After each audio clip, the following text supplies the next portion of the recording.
Argentina, so wine production in Mendoza, Malbec, Bonarda, and Torrentes. For our market, Malbec tends to be the only one that we really worry about too much. Strangely, sometimes Torrentes, but 95% of the time Malbec. In Argentina, they do grow some Syrah, so they would call it Syrah and not Shiraz. Syrah in Argentina and Syrah in Chile tend to do very, very well. So here is a key piece of information that I'd like to take you to take with you is the difference between whites. So, well, how are they different? Well, they're definitely different, but I want to know specifically how. Color, obviously, much more color. They have tannins. Quite frequently, whites do not. They may have a little, but reds can range from a little bit to a lot. Fruit character, red and black fruits. You would not find red and black fruits in whites. You're only going to find them in reds. Reds can take on an earthy characteristic. Some whites will, but it's definitely much more common in reds. And the types of foods that match well with red wines. So rule of thumb, red meat, red wine. However, we know that often matching the key ingredient in the sauce or the preparation method tends to be, in a lot of ways, the right way to pair wine. So here is our chart that we use for tasting. Here's a review slide here of wine terminology. Have a look when you have a chance at this little piece of information here.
Back to key wine terminology here. When you do have a chance, definitely check that out. But we're going to move right along to wine service and storage. If you're going to invest in wine, get a wine fridge. I'm going to say it one more time. If you're going to invest in wine, get a wine fridge. So definitely, service storage temperature stable as possible. Definitely humidity, 13 degrees Celsius. 13 to 16, definitely not higher than 16. Bottles with corks, keep them on the side. Screw tops, either way is fine. Consider humidity. Lower humidity levels, the cork can dry out. Higher humidity levels to peel off the bottles. We say 60 to 68%. As long as you're in the 60s, you're good. Keep the wine dark. Keep it away from sunlight. Keep it away from vibration. Can disturb the sediments. Can change the aging process. Oh, what is this? Store wine in a wine fridge. Definitely keep it in a wine fridge. It keeps the wine at the right temperature and the proper humidity. Keeping wine in a separate wine fridge keeps it away from contamination with food odors. Serve and service. So this is as a wine server, restaurateur, wine lover, sommelier, manager. You need to know what is the right temperature for wine service. Slightly chilled, 16 to 18 degrees is what I say. Some guests might like it a little bit cooler. Some might like it a little bit warmer. Definitely not higher than 18 or 19. Older wines being held better at lower temperatures. Younger wines, kind of either way. Stronger tannins need to warm up a little bit more. White wines, serve them very, very cold. They say 8 to 12. However, if you have a guest who likes their wine colder, it is none of our business to dictate how our guests like to drink their wine. So it's always the guest preference. If they want you to serve a bottle of white wine on ice, serve it on ice. If they want you to serve a bottle of red wine on ice, serve it on ice. And there's never any judgments. That would never be an opportunity for us to comment on how guests like their wine served. So sparkling wine, very, very cold. Champagne, coldest of all. How to open a bottle of wine and store a bottle of wine. So an open bottle can last 3 to 5 days.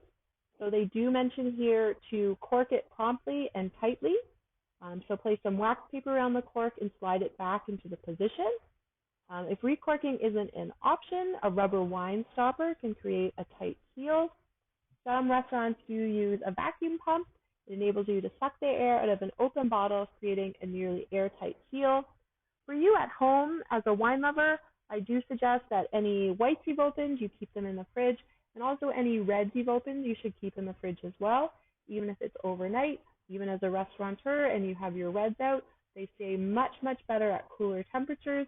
And if you can even get an extra day out of them without pouring or throwing out a bottle of wine, you're saving yourself an absolute ton of money. So this sums up week 4 for us. So big, bold reds, things to remember. Big, bold reds, hot climate. Big, bold reds, high alcohol. Big, bold reds, frequently expensive reds.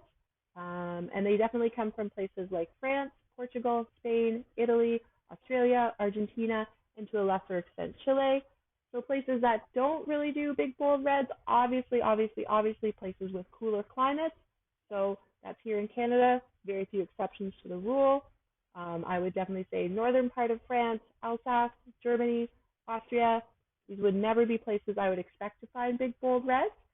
So again, big, bold reds, definitely due to climate, due to grapes, and certain grapes go better in certain climates. So keep in mind, after you've written quiz number 3, you're done with quizzes. So take your time and focus on your assignment. As always, Doris or myself are available for emails, consultations. We're very, very happy to help if you do have questions. So as we did change the assignment, teams or individuals are fine. And also consider there's no more analytics as we cannot do presentations. So really just focus on the success of your Instagram account as instead of just the success of your analytic observations. So thank you. It's been a pleasure. I look forward to seeing you again soon when I do week 5, which is coming up next, and then week 6. And then you're going to write your finals, and we'll talk a lot more about that as we get closer to the date. Okay, talk to you soon. Thank you. Bye.